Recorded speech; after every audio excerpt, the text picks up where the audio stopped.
Queridos irmãos, a paz do Senhor Jesus, que alegria estarmos aqui nesta oportunidade para falarmos da última lição do segundo trimestre, lição de número 13, titulada A Batalha Espiritual e as Armas do Crente. A lição de adulto, ela envolve os obreiros, os irmãos, as irmãs, os oficiais da nossa EBD. Então, já quero pedir para você compartilhar este vídeo, convidar as pessoas para assistirem esta aula. Nossa gratidão a Deus, em primeiro lugar, pelo privilégio de podermos estar aqui no encerramento desse trimestre. O nosso louvor a Deus pela vida do nosso líder espiritual, pastor Arnóbio Tavares Lima, sua esposa, irmã Antônia Soares, bem como do nosso diretor, presbítero Lineker Santana, e toda a equipe que compõe essa briosa diretoria. Aos alunos, de uma forma geral, você receba o nosso abraço, possa, a partir de agora, nos acompanhar. Quero fazer uma oração, na sequência, vamos introduzir esta aula. Bendito Deus e eterno Pai, quero te louvar. Obrigado pelo final desse trimestre. Estamos chegando ao término, Senhor.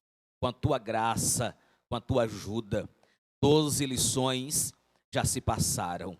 Eu quero te louvar pela vida dos dirigentes de congregação, pela vida dos superintendentes, pela vida, meu Deus, dos secretários, pela vida dos professores e por cada aluno, em cada segmento, em especial este segmento adultos. Deus, pedimos a tua ajuda. Abre o nosso intelecto, que teu Espírito Santo possa nos edificar através da revelação da tua palavra, em o nome de Jesus. Meus irmãos, nós, como já falamos, estamos em tom de encerramento e privilegiados somos por termos chegado até aqui, enfrentando toda esta situação socioeconômica, mas a igreja, ela é sobrevivente porque está na terra como testemunha de Deus, revestida da autoridade do céu, por intermédio do Espírito Santo, estamos fazendo a nossa parte. A escola bíblica, ela vem acompanhando exatamente cada semana, de acordo com a necessidade de cada faixa etária, ensinando, incentivando, exortando a cada pessoa, de acordo com a sua classe, de acordo com o seu segmento, a aprender, a crescer, não só na graça, mas também no conhecimento. Para que possamos ter uma compreensão desta última lição, vamos tentar recapitular algo que nós já aprendemos no decorrer do trimestre. É bom lembrarmos que nós temos por objetivo dessa última lição mostrar que o uso da armadura de Deus assegura a vitória no campo da batalha espiritual. Isso é um objetivo geral que nós temos desta lição. Mas, em objetivos específicos, nós temos 3. Esses objetivos, eles permeiam toda a lição. É o que nós devemos atingir em cada tópico. Em primeira instância, demonstrar qual deve ser o preparo espiritual do crente para a batalha. Em segundo lugar, apresentar o campo da batalha espiritual. Em terceiro e último lugar, o que corresponde ao terceiro tópico, saber quais são as armas espirituais indispensáveis ao crente. Dentro de um panorama bíblico, à guisa de introdução, precisamos saber que nós estamos estudando a carta aos Efésios.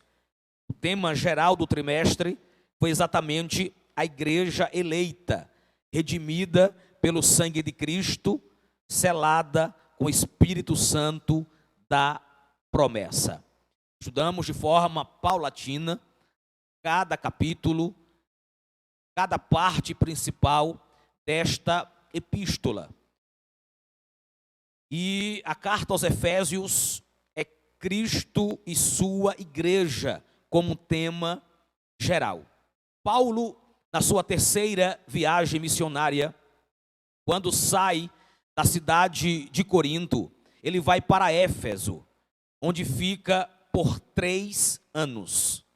Éfeso, uma cidade com mais de 300 mil habitantes, cidade estratégica, era o corredor do mundo, porque havia também nela uma das 7 maravilhas do mundo antigo, o templo da deusa Diana, como também um palácio de mármore bordejado de ouro. Caravanas vinham do mundo inteiro para visitar este lugar. A cidade era uma grande metrópole. O comércio era aquecido, dada a grande movimentação. Porém, Éfeso era uma cidade idólatra, uma cidade marcada pela feitiçaria. O evangelho pregado por Paulo naquela cidade vem exatamente para transformar a vida das pessoas, colapsando a magia negra e o ocultismo. A partir de Éfeso, toda a Ásia Menor é alcançada. Por exemplo, Esmirna, Pérgamo, temos também Colossos, Laodiceia, Tiatira, Hierápolis e Filadélfia. Então, Éfeso torna-se a igreja mais estratégica do Novo Testamento, superando inclusive Jerusalém e Antioquia da Síria. Desta importante cidade, Paulo escreve as suas 2 cartas destinadas a Corinto. Ela é considerada a irmã gêmea da carta aos Colossenses, enquanto a tônica de Efésios é a igreja, a tônica de Colossenses é Cristo. Então, também entendemos que esta missiva, que esta epístola é a mais eclesiológica, ou seja, é a que mais trata sobre a doutrina da igreja, porque é uma carta teológica e prática. Paulo une de forma equilibrada doutrina e vida, teologia e ética.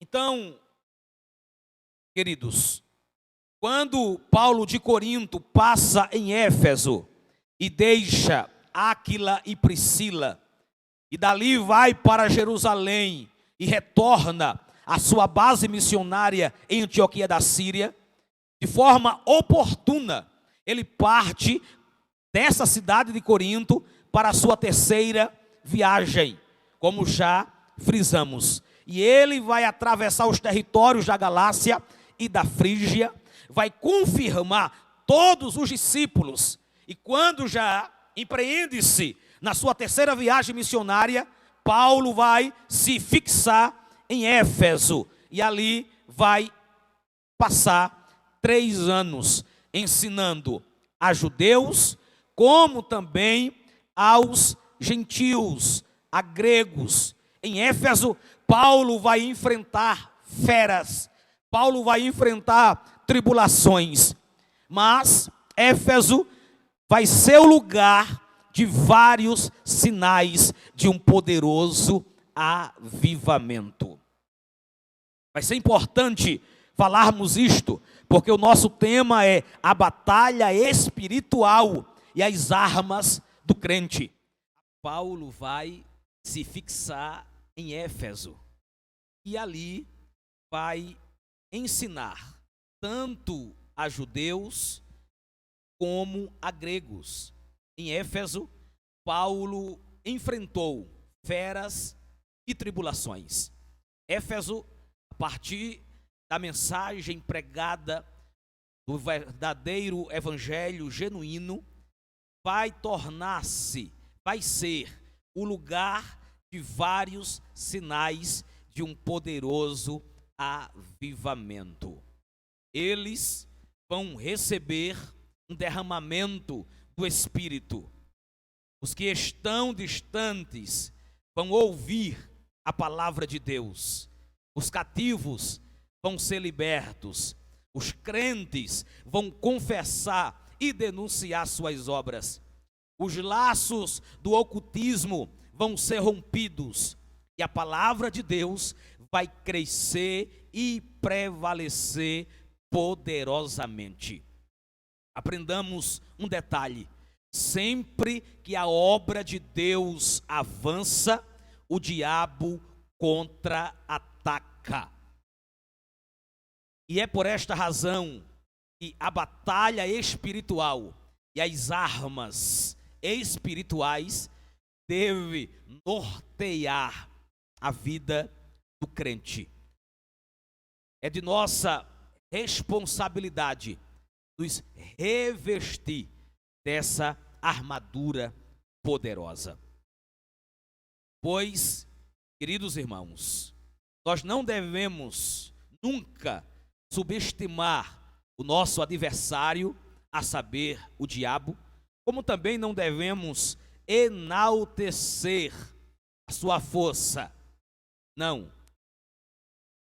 Sabemos que anjos enviados por Deus trabalham para guerrear, são ministradores, trabalham em prol da igreja e da sua obra, enquanto demônios também chefiados por Satanás, com a missão de matar, roubar e destruir, são colocados para, nesta batalha, travarem luta contra a igreja, contra os crentes. Então, o primeiro ponto da nossa lição é o preparo espiritual do crente para a batalha. Como devemos nos preparar? Devemos nos preparar sendo fortalecidos no poder do Senhor. Essa expressão, fortalecei-vos no Senhor, vai indicar que nós não temos poder em nós mesmos, de maneira alguma. Isso só será conferido por Deus, mediante o Espírito Santo. Precisamos estar fortalecidos por meio da renovação da mente, por meio da vida em santidade, por meio de ser cheio do Espírito. Também nos preparamos espiritualmente para a batalha, estando vigilantes e também em oração e súplica. Paulo vai enfatizar a necessidade que norteia a vida cristã, que vai ser permeada exatamente por uma vida de oração. Não é possível entrar no combate, aleluia, e entrarmos em uma batalha sem a cobertura desta tão preciosa arma espiritual. O nosso segundo ponto é conhecendo o campo da batalha espiritual. Queridos, precisamos saber que o diabo, com as suas ciladas, é astuto. O diabo vai articular armadilhas. E o reino das trevas, de forma perseverante, vai sempre querer atacar. O líder deste reino, que é o próprio diabo, ele vem com a finalidade de acusar, de caluniar. Ele é tomado de uma fúria e por meio do espírito do erro, ele prepara laços na intenção de destruir a igreja de Cristo. Há um conflito contra o reino das trevas. Paulo vai enfatizar este conflito e vai dizer que não é contra a carne e sangue. Não se trata de uma luta contra o ser humano, mas sim contra a potestade, contra o principado, contra o reino das trevas nas regiões celestiais. Essas declarações indicam que a batalha não é física, mas é travada no mundo espiritual.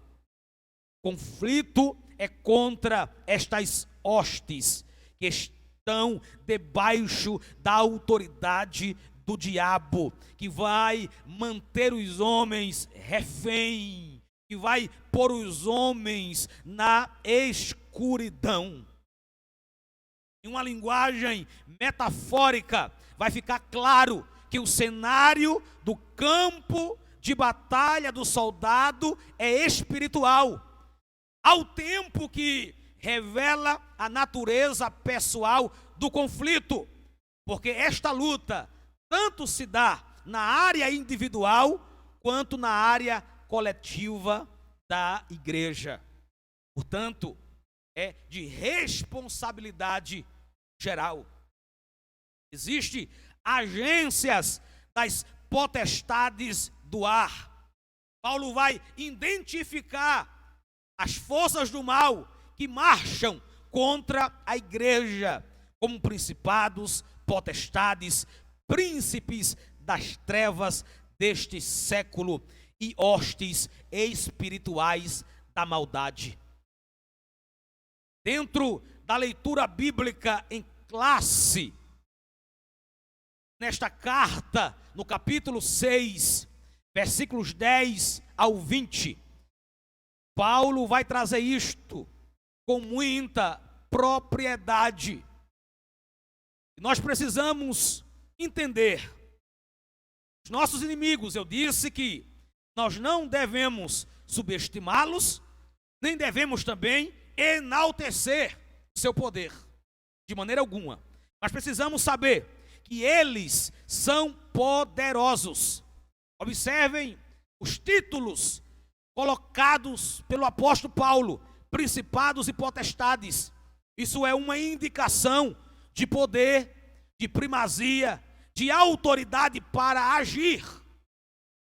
E os príncipes das trevas são líderes de anjos decaídos, que sob o comando do diabo exercem domínio.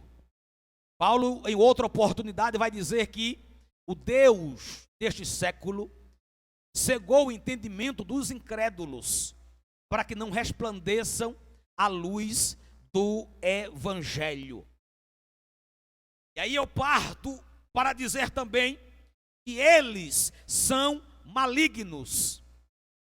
São os agentes que formam as hostes espirituais da maldade.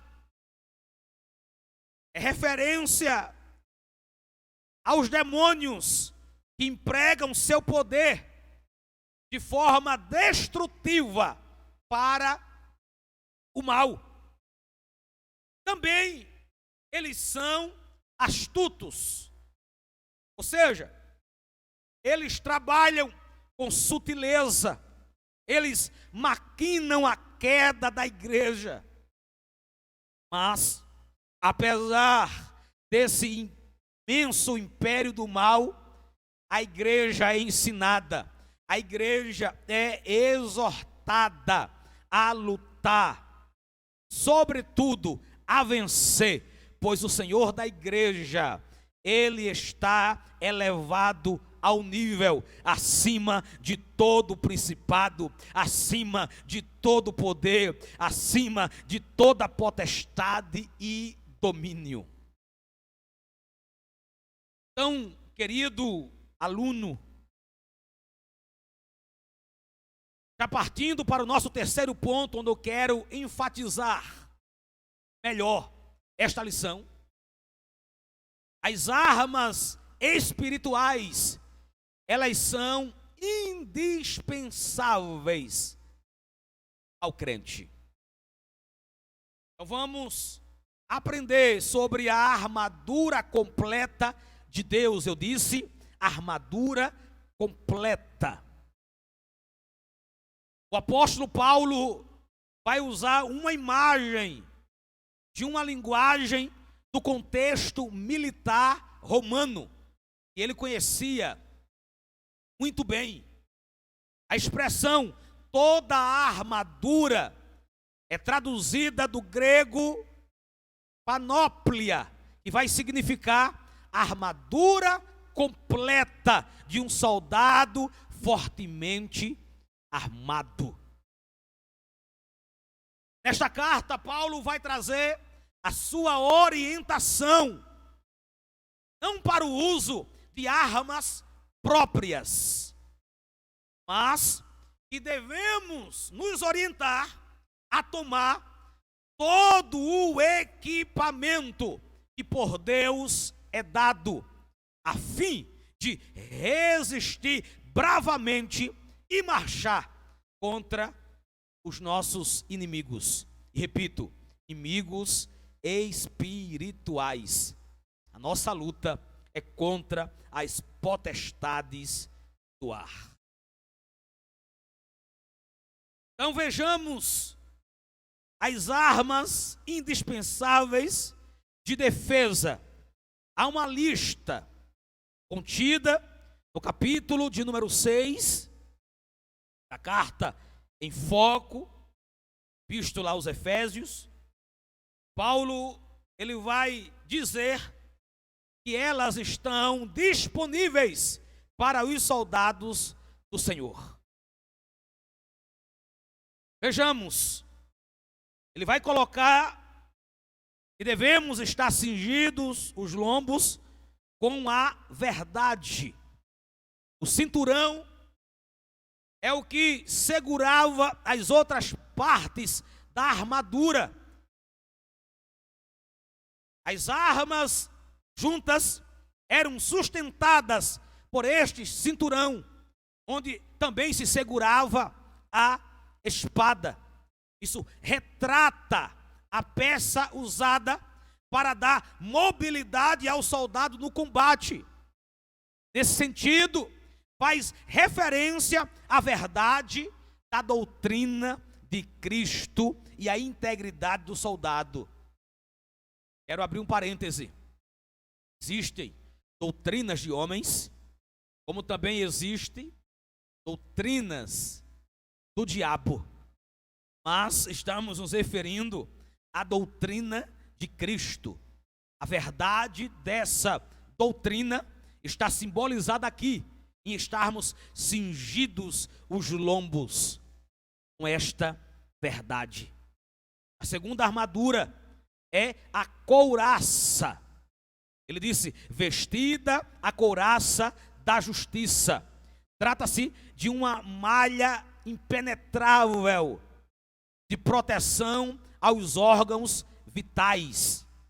Ou seja, essa peça da armadura, que era feita de metal, cobria o guerreiro de uma forma que ele ficava protegido do pescoço ao peito. protegia o coração e todos os órgãos vitais. Isso representa santidade e retidão moral. Vai se referir à justiça de Cristo e à retidão do soldado no campo de batalha. A terceira armadura, ele vai dizer: calçados os pés na preparação do evangelho da paz.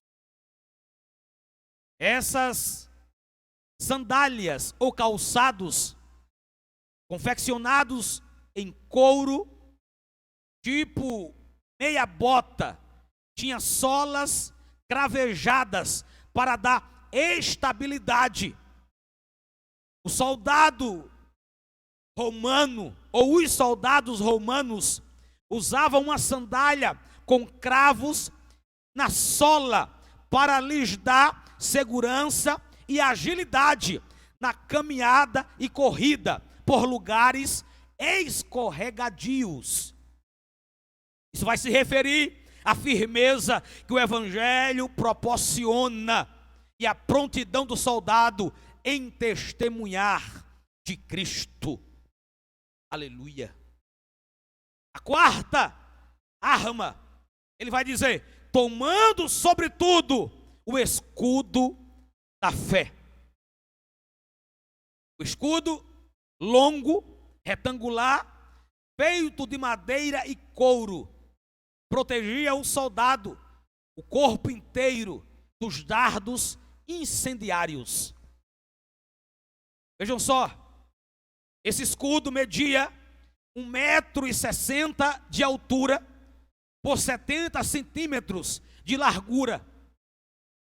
Protegia o corpo do soldado, como já disse, feito de madeira e coberto por um couro curtido. Quando os soldados lutavam, eles ficavam emparelhados, formavam como que uma parede contra o adversário. Os dardos incendiários, ou os dardos de fogo, eram flechas untadas com breu e com outro material inflamável, e eram acesas imediatamente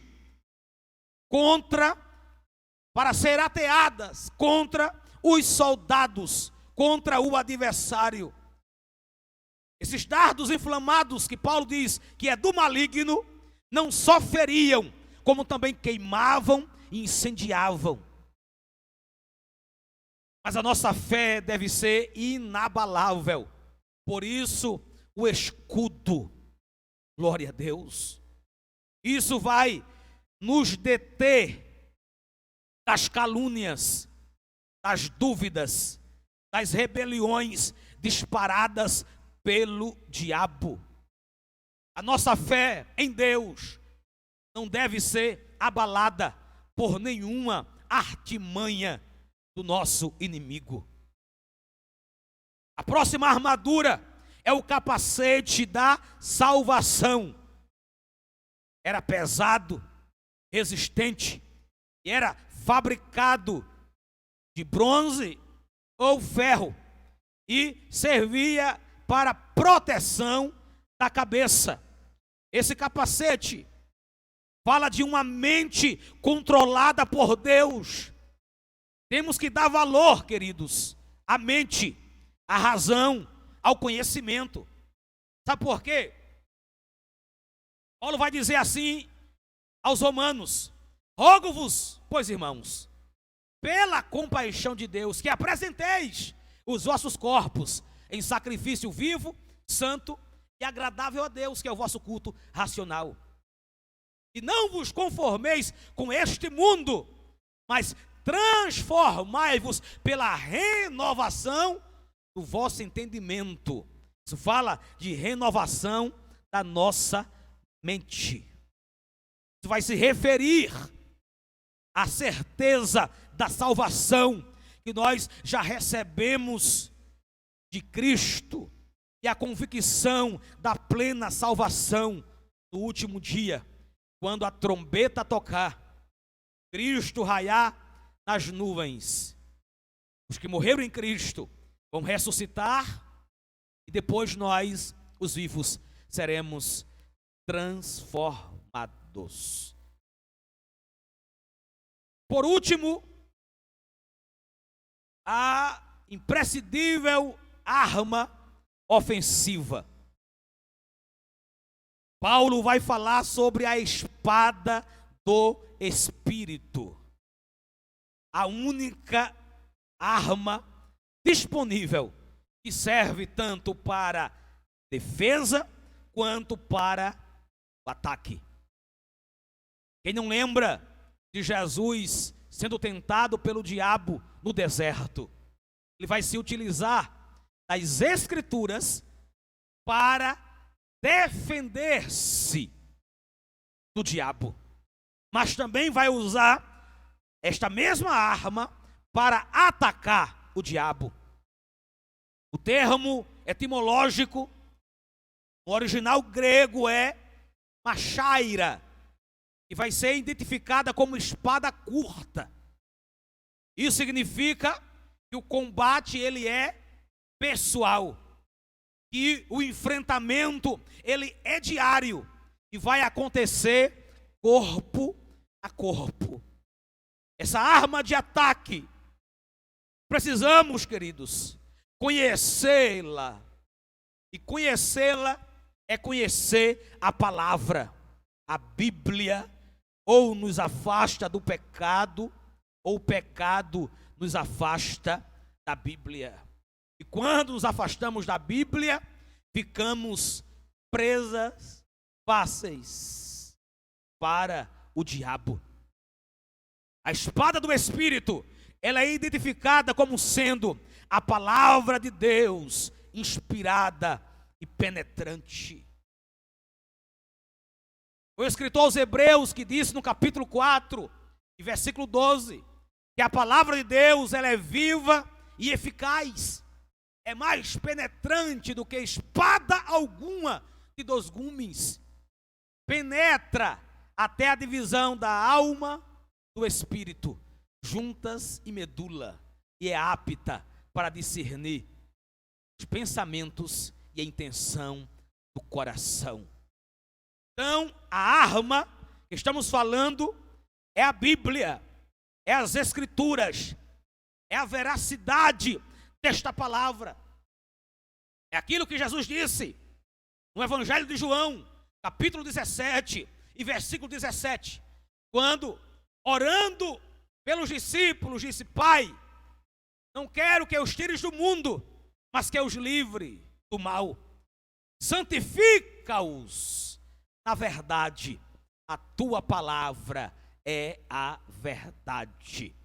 Então ela deve ser usada tanto para resistir às ciladas do diabo, quanto para derrubar as fortalezas de Satanás. Já em tom de conclusão, preciso dizer que a vitória garantida da Igreja de Cristo contra as forças do mal vai estar exatamente na soberania de Deus, na grandeza do seu poder, pela qual nos fortalece, como disse o apóstolo: fortalecei-vos no Senhor e na força do seu poder. Os ardis de Satanás não podem ser subestimados, porém, o reino das trevas também não deve amedrontar o cristão. Você não pode ter medo do diabo. A Escritura, a Bíblia, a palavra vai nos convocar a combater, a enfrentar e a vencer as potestades do ar, quando nós estivermos revestidos com toda a armadura de Deus. Que Deus em Cristo os abençoe de forma poderosa. e possamos ser perseverantes na oração, na vigilância e tomar, sobretudo, esta armadura de Deus completa. Essa armadura só é suficiente em Deus. E em Deus nós somos capacitados para enfrentar todo e qualquer inimigo. As astutas ciladas do diabo são resistidas firmemente quando nós, imbuídos desta responsabilidade, enfrentar de forma precisa, forma firme, forma veemente. A vitória estará garantida contra as forças do mal. Muito obrigado. Espero que você tenha sido enriquecido com a reflexão desta temática sobre as armas do crente, sobre a batalha espiritual. Estamos finalizando nesta semana nosso segundo trimestre de 2020 e quero te aguardar para iniciarmos novo trimestre. Com certeza será de grande aprendizado para todos nós. Minha gratidão pela vida de todos os alunos.